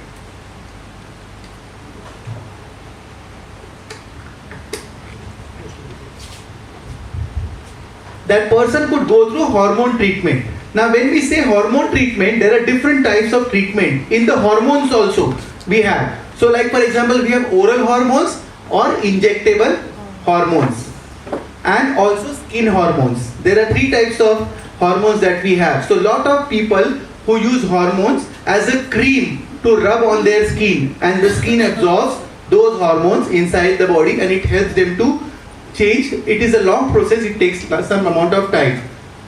Other people has to depend on the medication. They have to take a daily pill forever their life, even after the transition, if they want to sustain that perspective. And these pills could be for the feminization or for masculinity or any other things also. Where in especially trans women, one pill is used for blocking the male hormones and the other one is igniting the female hormone in the body. But transition is possible. Like when I come or dinosaur age, at that point of time we didn't know that transition was possible. Then we have a surgical intervention. In the surgical interventions also you have two types of transitions. One is where they actually correct your gender. It is called gender correction surgery. Gender reassignment, reassign karte gender. They do the reassignment of surgery. And that is very difficult process. It is cost intensive. It is intensive to the social trauma of a person because that person takes a lot of time to recover from those surgery. And a lot of transgender people go to a very acute depths because of that. And the second surgery is cosmetic surgery, where you either do masculinity cosmetic changes or femininity cosmetic changes in your body. So like for example, a lot of people like me who are a trans woman, our forehead will be very big, right? So surgically they will try to reduce the forehead. They will try to bring this up. They will try to, so if, depend upon at what age I transition. I transition in my 20s, 30s. So that was too late. But if you do early transition, then you don't develop a masculinity in your body. So as you see, my face, my voice is much more broader because I transition late. Or my face has bones which is more male structures, bones that. But lot of transgender women, like in previous picture I showed Navya, she transitioned very early, so her facial expression is look like a woman. You can't identify that person as a trans woman. So that also, early transition is also another thing that we talk about it. Right now the government, after they introduced the Right of Transgender Act in 2019, they have introduced something called as SMILE scheme. And under the SMILE scheme, there are other facilities which has been provided. One of the facilities is called as transgender card. But in West Bengal, this facility has not been provided. Because the deputy commissioners that we have, the magistrate that we have, they are not sensitive enough towards the transgender people. And we've been pushing a lot to convince them. But we still, transgender people from West Bengal are not getting this card. Why this card is important? Because once you make this card, rest of the documents can be changed very easily. Aadhaar card, PAN card, passport, very easily. Because that's what the government directions are. But because here the process is not happening effectively, millions of transgenders are suffering because of that. Many of them go to the different states to make these cards by faking their identities. But that's what the situation is. Even government hospitals don't provide these surgeries free of cost. These surgeries could cost from 3 lakhs rupees to 12 lakh, 10 lakh, 15 lakh, depending upon what kind of interventions you want to have it on your body. And many times transgender people, because they want to earn that kind of money in short span of time, they are dependent on sex work. They are dependent on acute beggary or some criminal activities also. Because they want to earn money. And many times, see, for transgender people, if you are not educated, if you are not empowered, and if you don't hold the understanding of, carrying yourself, many times it can be self-demeaning. Because the cost of life for transgender people is thrice than a normal person. So like for example, if you want to go and ask for a rented house, it is very easy for you. If you are a cis woman, even for single woman it becomes difficult. But other people, other family people like man and a woman and all those, it is easy process. But when a transgender person has to go and ask for a rented house, lot of people don't give the rented house because nobody wants a transgender person in the neighborhood, right? Because they've been judged and they've been talked about that. So a lot of issues that happens. Now the other thing is about that the transition could be any way. So you say the pink arrow which is happening transition from a male body to the female body, and the blue arrow which is coming from the female body to a male gender. So this person, when the transition from female to male is called as a trans man, and that person is called as a trans woman, and there are other variation into trans women also. But the more interesting part about that, if you want to do this, you need to have lot of things on your board. You need to have understanding, qualification, awareness about what you are going to do, what is it going to do to your body. Lot of people transition in early age and they get in complexities when they are completely not fully prepared. So you have to be fully prepared when you are transitioning, because it is irreversible process. You know, it is irreversible process. So you have to be very sure about it. Your friends, family, your loved ones, your colleagues, and your society has to be with you many times. And when this support system is missing, lot of transgender become disoriented. They become disoriented. So after transition also, they get into the acute depression. Recently we lost a very young daughter of mine called as Joanna. Joanna Paul. She's one of the first transgender person who was from the sports background. So she was executive director. She used to write content, and recently last month she committed suicide. 27 years of age. And we've been counseling her for the longest period of time. But after her transition, because her workplace people did not give her enough support, and when she wanted to change her career, nobody was willing to employ her despite of her education, experience in the other sector. She decided to end her life. And so many of these suicides and murders are unreported. Lot of transgender people, when they die, they don't get the recognition. You know, if you are not so known person, if you are a general transgender person, even if somebody murders you, or even if you become part of the accident, you are misgendered on the death certificate also. There are many times I've been working for last 27 years. We used to take body to your families and sisters that this is your child. At least give them the right of, you know, when they die. At least give them a dignity of rights when they die. And the family used to say that this person is dead for us already from last 15 years. We don't want to take care of the bodies.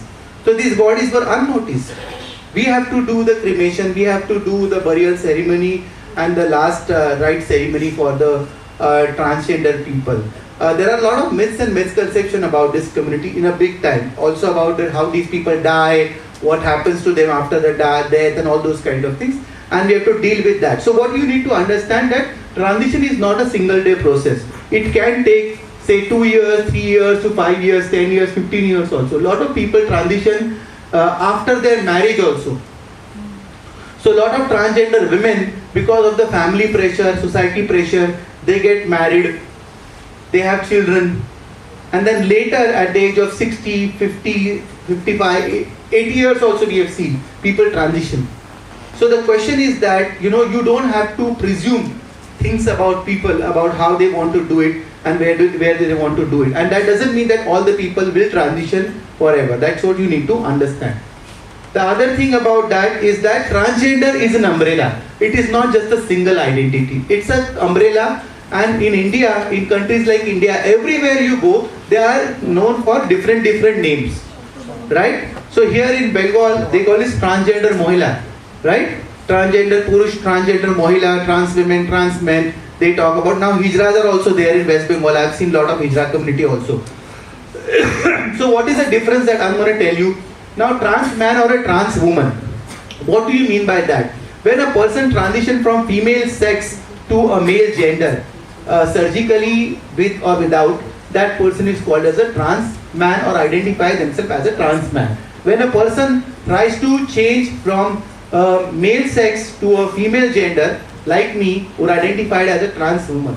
Now a lot of us are also identified as a part of trans women. There are other identities also. As a part of trans women, some people, if you go to Gujarat, people are called as Lalma. They have a religious connotations. So people touch their feet. They are called as followers of Betraji Mata. So it doesn't matter what your age is, If you see a transgender person, they will touch your feet. If you go to Uttar Pradesh, Bihar, the transgender people are considered in Varanasi they are called as Gopasakhi, which means Krishna's followers. If you go to downsize in South India, they are called Aravani, Mangalmukhi, Sivasakti. If you go to Odisha, they are called as Maisya. Different parts of the country they are called as. So if you go to northeast in Manipur, they are called as Nupa Manba and Nupi Manbi. But what you need to understand, different identities, but there are different pillars that you need to understand. One is the gender oriented pillar, where a person says that, hey listen, I have transitioned and I identify myself as a man or a woman. Okay? So either they call themselves as trans woman or trans man, or they would say just man or a woman. Lot of people doesn't want to identify themselves as a trans after the transition. So when I become a woman, I just want to be identified and called as a woman. I don't want to call myself as a trans also. That also happens into community. There are different identities where, like for example, Hijra, these identities are called as, so previously they say, and again it is anecdotal, we don't have evidences about it because lot of our script and culture is already burned. So they say that is previously when we were having Hindustan, Akhand Bharat that we talk about it, no? They used to say that these people were called as Kinnar or Maya, which means mothers. They were called as mothers. And when Mughal came, they got the Hijra concept with them. They got a different cult which was protectors of harems together. And when the amalgamation of these two tribes happened, another tribe that emerged is called as Hijra, which means somebody who's close to the god, Sufi, or they were called as Khusra also. Okay, so these identities, like for example, if you go to Hyderabad ever, you visit Charminar, but just beside the Charminar there are three Havelis, old age Havelis of transgenders, called as Badi Haveli, Rangin Haveli, Choti Haveli, and still inside Haveli when you go, you see a prayer for Muslim religion, namaz also, and you also see a Bahuchara Mata temple. So there was a religious harmony within this culture, as I mentioned to you before. And in Hijra culture, they call it as Guru Chela Parampara. Now Guru Chela Parampara is not something new to the society. Previously, when there were no university, Takshashila was first university that was formed, right? Before that, there was no university and people used to go to Gurukul. People used to go to Gurukul to learn something that they really want to learn. Whether it is finance, whether it is archery, whether it is anything else. The similar way, the 13th Akhada was a Gurukul. So there, the person used to go to transition, to get the guidance to transition from a senior most transgender leader. And that person used to become Guru and the other person used to become a Chela. Now Guru and Chela is as simple as, mother-daughter relationship. And as I mentioned to you, they have their entire cult. They have their entire gharana. So like for example, in Mumbai, there are different gharanas like, Bulakwala Gharana, Punawala Gharana, Haji Ibrahim Gharana, and the gender roles are also defined for those Gharana. So Punawala Gharana, transgender people are hardcore sex workers. They will indulge in sex work. Bulakwala Gharana are hardcore Badahi people. So they will not do sex work, but they will just go to take with their dholak. They will go to the happy occasion, auspicious occasions, and they will ask for money. Now, a lot of people misunderstand about the Hijras also. A lot of people think, oh, these people come on happy occasion and create ruckus at home. But in Gujarat, the Hijras are also part of the Rudari culture. So not only they go on happy occasion, but they also go on sad occasions. When Raja Maharashtra used to die. To show the solidarity among that. So in traditional society, transgender people had lot of other perspective. Now Jogappa, Jogumukhi, these all people come from Devadasi Parampara, where the children were given to the god and goddesses. They were married to god and goddesses. Now also Jogappa, Jogti, they are married to either goddess, Yellama, or the other god. And they carry the god on their head. That's why they are called as auspicious and people touch their feet. So the question that you asked me, why people are called as auspicious, a lot of people, why they are worshipped. They are worshipped because these people are called as also lot of, they are called as followers of god and goddesses also. Now some of the major concerns that you should be aware about the transgender people, it's 1:30. Should I continue? Should I stop? 10 minutes more, it's fine. Are you hungry? ठीक है ना? खूब आगे. So the first thing is about gender-based violence. Now there are a lot of things that is called as gender-based violence. Now what do you mean by gender-based violence? is that people are violated because they adopt certain gender, right? This gender violence could be of 3 to 4 types. One is financial gender violence. Now this gender violence doesn't only happen with the transgender community, it could happen with women also. So like for example, when I used to work with women in sex work, I used to ask them, who takes care of the house? They used to say that we. Who earns money? We. Who cooks food? We. Who eats the first piece of the food? My children. Then my husband. Then whatever is left out, I will eat. It's called as a financial exploitation, right? So gender-based violence could be financial exploitation also. It could be social exploitation when you are excluding somebody from a society. You are not giving that person workplace equity. You are harassing that person at the workplace. You are targeting that person at the workspace. You are doing silent discrimination with that workspace. Means that person is there, but I am not talking to that person. So we recruited one person in very well-known company in Mumbai, and after recruitment, for first week they did not know that it's a transgender person. And somehow through some documentation, people came to know, because that person had a very girly voice also. So nobody could understand that's a trans woman. And her name was Madhuri. And then they came to know about that, and then slowly they stopped giving work to her. You don't have to do this work, it's fine, we will do it. So slowly they took out all the work from her, expecting that she is useless person, she is not capable to do her job, she doesn't have intellectual capacity to sit next to you. That's the kind of. Then they slowly excluded her from the work lunches. So people used to, and they were also, when they were traveling with her in public transport, they were not sitting next to her or traveling with her. So this is called as a gender-based silent stigma. Then the big thing about, I talked about Joanna Paul example. Suicide is very common. I have tried to commit suicide in my life. When you are not accepted, you are rejected from your own family member, from your own friends. You don't want to live this life. You want to finish this life. Very strong people who have very strong mindset comes out of it. Depression, anxiety are the common things that transgender people have. I am confidently talking to in front of you, but a lot of transgender people don't have capacity, ability to communicate and talk in public. So that is also another issue that they have. Mental health issue we talked about, and the other big piece is that, ma'am, come here, come behind. Ekhane bosho.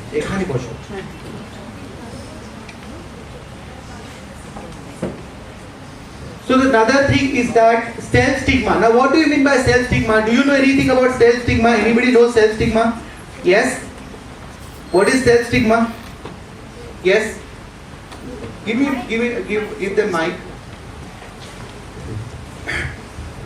When you somehow get disgusted with yourself, like you get to quantify your desires, values, and consider it to be very much less as compared to the others.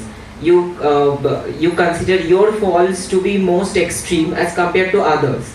Your dissatisfaction, everything becomes an issue. Correct, thank you. So a lot of time when we see ourselves that less qualified to be living in this world, less qualified to be expressing ourselves in a society, less qualified to be living the way we want to live, to express ourselves the way, we get into a trap called as self-stigma, which means that many times I don't go to a doctor because I feel that the doctor will discriminate me.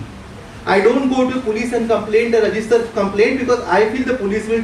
So I develop without going or to reaching to space. I started developing. A lot of transgender people are subject to the self-stigma big times. The other thing is that the harassment and transportation. So like for example, in public transport, a lot of transgender people don't prefer to go by public transport. How much is possible they would like to go by private transport, go to the private doctor, because they feel that they will get stigmatized in public healthcare. In lot of spaces, when you have a reserved compartment for female, and when a trans woman comes there, people look her up and down, saying that why this person is standing next to me. Or women will try to, sort of take away from him, saying that this person looks weird. A lot of transgender people are treated as ghosts, right? Ghost is somebody whom you are scared of, whom you are indifferent with, we don't know about that person. And the similar way, a lot of transgender people are treated like that. And that is the major concern that we are having. Lack of inclusion, family support, it's very common. You know, a friend of mine called Mayuri, she's a hijra person, and throughout her life for 20 years she earned money by begging, doing badai and all that. She was not a sex worker, and her family used to stay in Andhra Pradesh, small town. And finally the day came when actually she had a sister also, and that sister was supposed to get married. So the family approached that person, trans person Mayuri, and said that, listen, this is your sister, you have to get her married. We don't have a financial condition of take caring of her. So Mayuri said, okay, fine, I will give my all savings. She gave her 6 lakh rupees, which were her hardcore saving for her old age. She gave that for the marriage. The marriage happened. When the marriage was happening, the Mayuri was actually caught in a, she was taken to a small room from where she could see the marriage happening, but she was not allowed to go and do the kanyadan or sit inside the marriage. This is a real example I am talking about.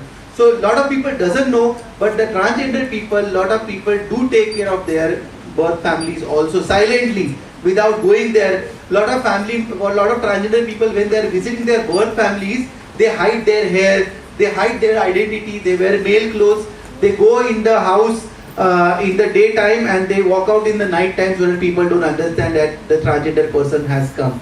Lot of harassment happens to the family member. Substance abuse is a very common thing for the transgender people. You know, I'm a former sex worker and I was surviving on sex work almost for 3.5 years when I didn't have a job. When I transitioned myself, and at that point of time I'm talking about in early 2020 and all those places, where I had a job, I had educational qualifications, but nobody was willing to give me an employment at that point of time. A lot of people used to put the conditions saying that if you want to work here, you have to wear male clothes because your identification cards are saying male. So you have to wear male clothes, you have to appear as a male because you will be not allowed to work here.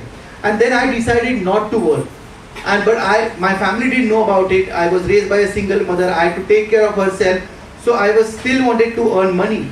And then I decided to become a sex worker. And for 3.5 years, I was entertaining almost 11 clients in a night. And I used to be heavily drugged.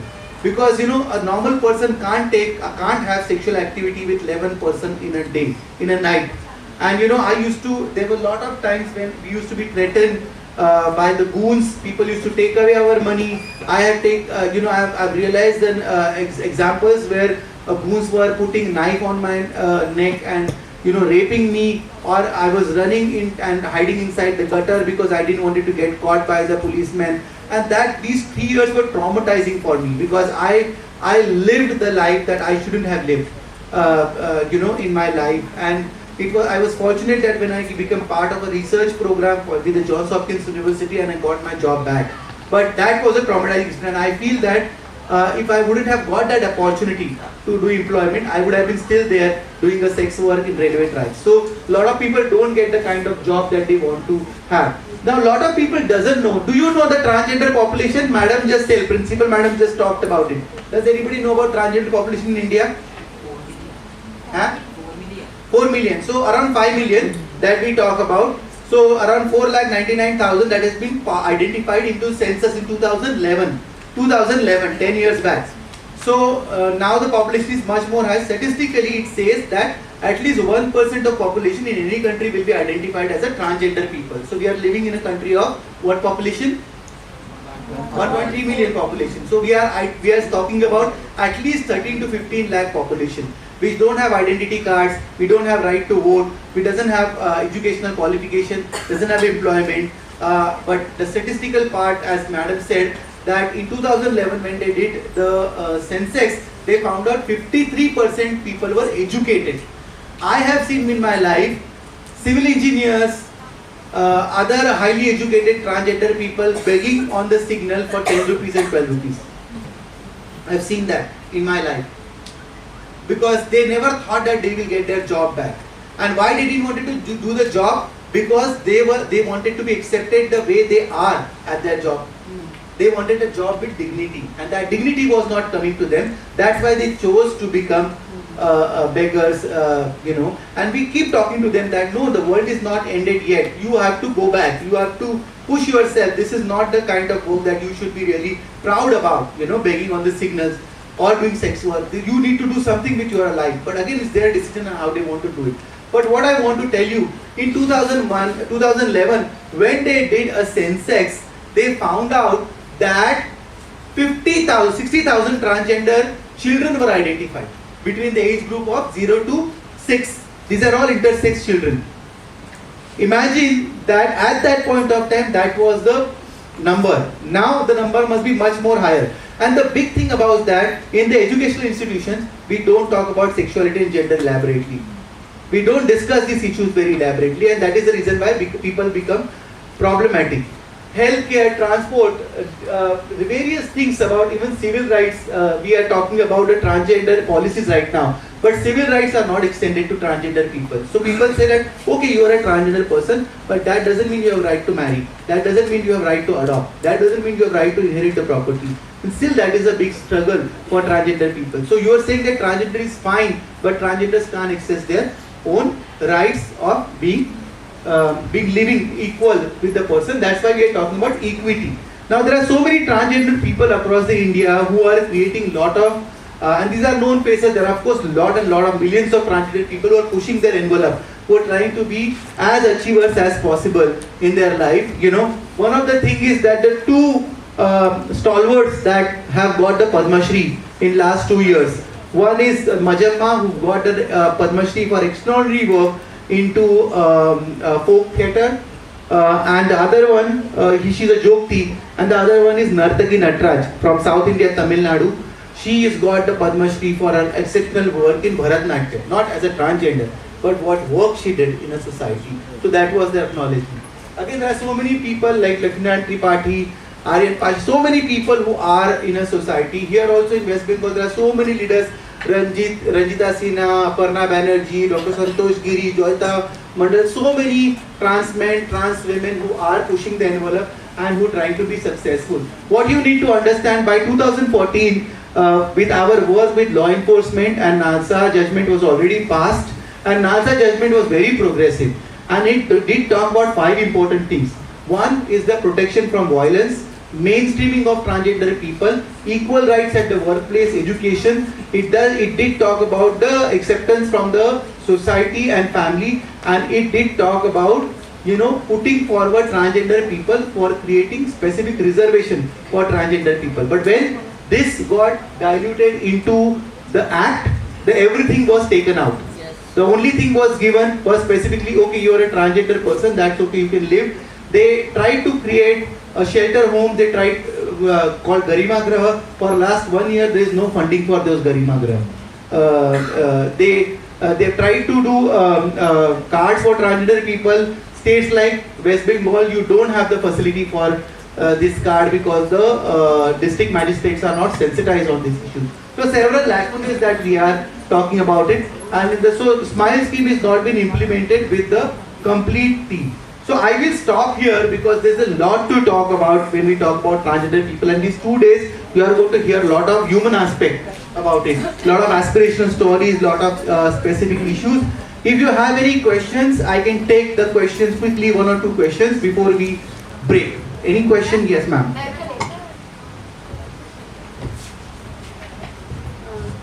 Very nice presentation, ma'am. Actually, I want to know one thing, that I am teaching in my department also, and I got one student, she is a trans man, okay, and basically she is from Shungit Bhavan, and she don't want to change her gender, sex, because of her sound. But problem is that somehow I am feeling that our grammar system, like if we were speaking in Bengali, that she jache means she can be a man or woman, okay, but in Hindi वो जा रही है या फिर वो जा रहा है. When we are talking like that, we are expecting that she is male or female. In English grammar same. So if you want to add some line for that, our grammar system. Yeah. So, couple of things that are happening right now we're talking about is gender pronunciation. So like for example, before we talk to anybody, right now in lot of corporate emails, you see their gender pronunciation is mentioned. She, he, it, they, how they want to identify themselves. So you and in workplace and education system also, I highly encourage that. The other thing that I highly encourage is gender neutral washrooms, if people wants to have it within educational system or workplaces, because a lot of transgender people love to go to male and female washroom, but some of them don't want to go to. So for them, you need to create this system. You need to create gender neutral laws. So like for example, for transgender people, the provision that we have is the punishment from say 6 months to 2 years, even for the acute violence that could happen. So if you stab a transgender person, you can maximum go to the jail for 2 years, unless you've been booked under the different law itself. But if you stab another man or a woman, you can go for life imprisonment.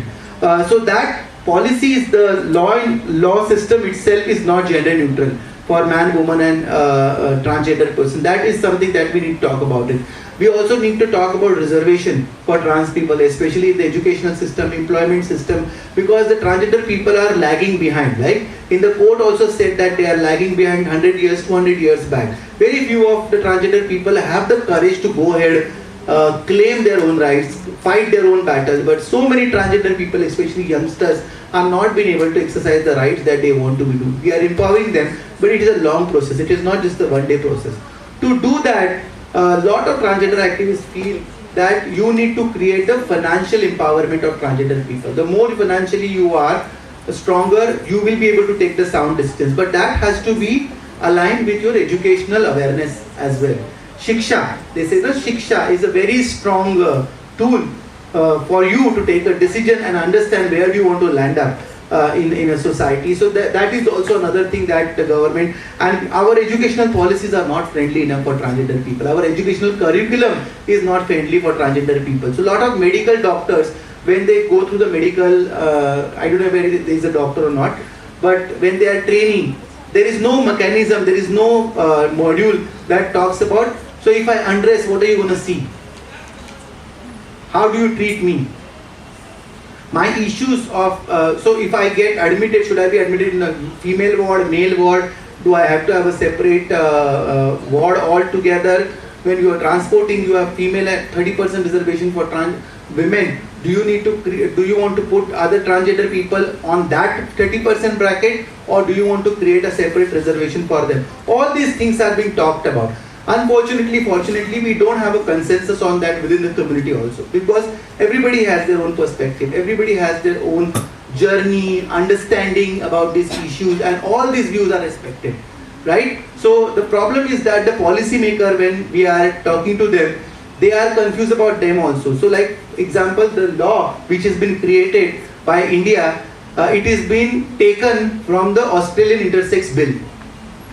So for them, when they started making the policy, they thought all the transgender people have a genital problems. And that is the problem with the law. Because, all the transgender people don't have a genital deformity. That's the reason why they become transgender person. That they have gender expression concerns, they're trapped in the wrong body, and that's what they want to liberate themselves. So that flexibility, the lawmakers are not being able to understand. The workplace, for the education institution, I highly request you. One is that involve the transgender people as part of your staff. I highly recommend to your college. It's a small beginning, but you can do it. You can create a gender neutral washroom for people to use it. In your educational policy, in your registration, sir and ma'am, please introduce a registration. At least try to give a free education to 1 or 2 transgender people in a year, so that people become more aware. And also keep having these dialogues around gender within the students, within the people, that will open up their mind. I'm not saying everybody have to accept transgender people, but even if you understand the dynamics being a transgender people, you are aware, about the situation. So as I mentioned in the beginning, that a lot of people don't talk about transgender people because they feel that they are there. I don't have to worry about it. It's only our alarm goes when we see in our family some person identifies as a LGBT or transgender person. That's where our alarms start hitting our head, saying that now what I do about it, right? So that's it. Any other question? The last question, and then because we have to go break for the lunch. So I'm here the whole day. You can talk to me in person also. You have my email address, phone numbers. You can get in touch.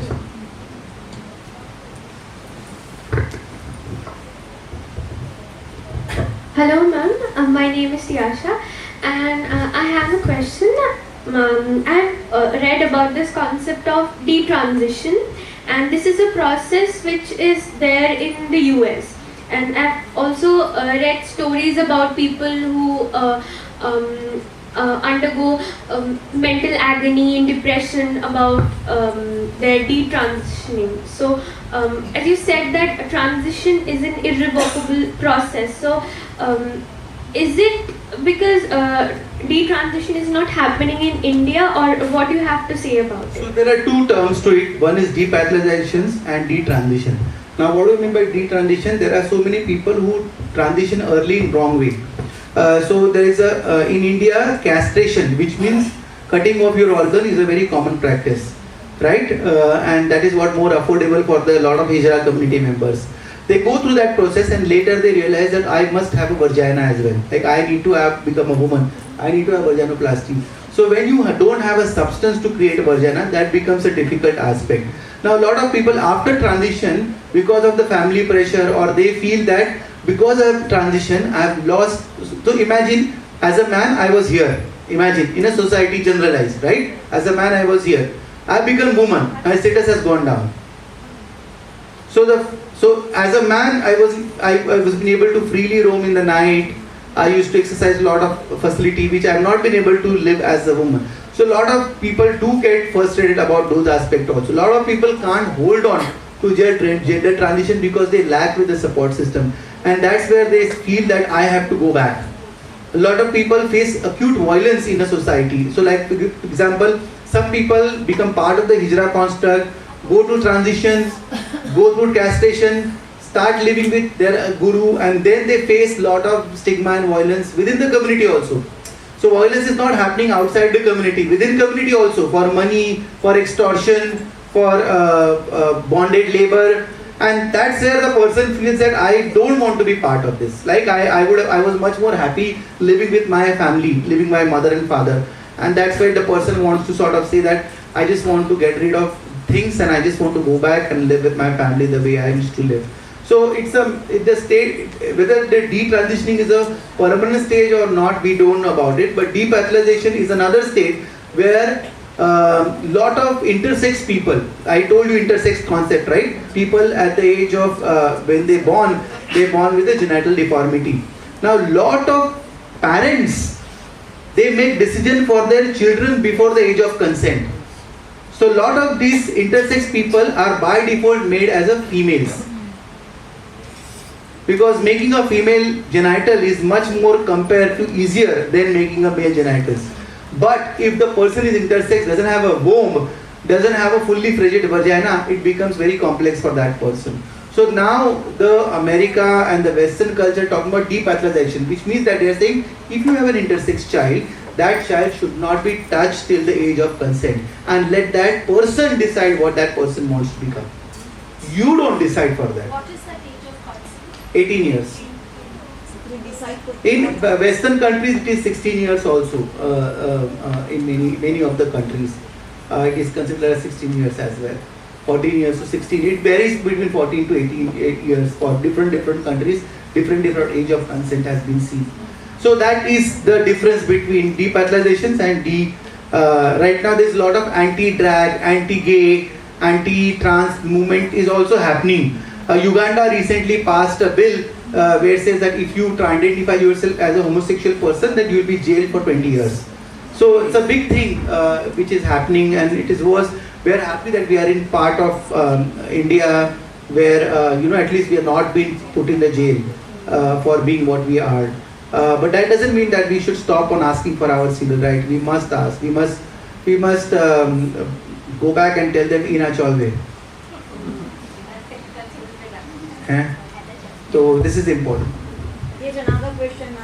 Can we take? Okay. I'm worried about the time. Okay, I can take the question throughout the. This is the last Okay. Ma'am, I would like to ask that if the government, my name is Shuchurita Pramanik, I am an assistant professor of this college. I would like to ask if the government comes up with some reservation policies for this gender minority people, will it help in inclusion and acceptance, or will it lead to more discrimination? it will give an opportunity. Let me tell you, let me stay with that. I don't want to make any judgment, but it will at least give an opportunity to access this facility for some amount of population. I still strongly feel that when you are educated, you have a different perspective about your life and your thinking process. Again, your mental health, depression does make a lot of difference. But right now, we are encouraging. So I run an organization called Tweet Foundation, Transgender Welfare, Equity and Empowerment Trust. And we have 2 shelter homes. One is in Mumbai and one is in Delhi. And at any point of time, we always have 25 to 30 people with us. We build their skills. When they come from their home, lot of them are also not only rejected by their families and society, but also rejected from, they have came out of the abusive hijra construct also many times. They have left, they are begging, they have come out. So a lot of them are not even educated, like basic education is also not there.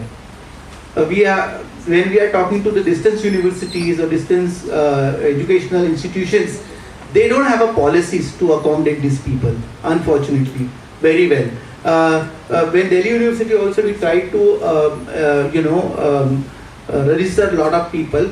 They were, so the principal and everybody was agreeing, the teachers were agreeing, but the administration department, because they were not sensitized, they were not willing to admit them. This certificate is not yours, this is on your dead name, we can't take you. Then there was a silent discrimination within other students also, where they tried to harass the person. It was actually, the person called as Rihanna, and she is studying right now in Delhi University. Actually, the assistant professor provided her a lot of support. So she was become subject to violence within the educational institution also. So that helped her. She's completing her right now MSW. She's completed her graduation now in MSW. So it's a very interesting thing. So what I'm trying to say, that I'm not saying reservations are necessary, but it's need of an hour at this point of time. At least we will be able to push some amount of transgender people for education by saying that, see, this facility is there, why don't you approach it? Right now people are discouraged to access that, discouraged to go for their education, and that is what worrying for us. Lot of transgender people, when we push them for employment, they said, why should I go for employment? Throughout 8 hours I have to work and I have to earn like 300 rupees per day. If I beg on the signal, I am getting 1000 rupees in 2 hours. Why am I supposed to do this? But job for dignity is a concept. Education for your rights is a concept that we are really, so we are doing lot of back-end work for the community, for not only empowering them, but having more social perceptual changes into their attitude about how they see their life as a transgender person. And that is very difficult.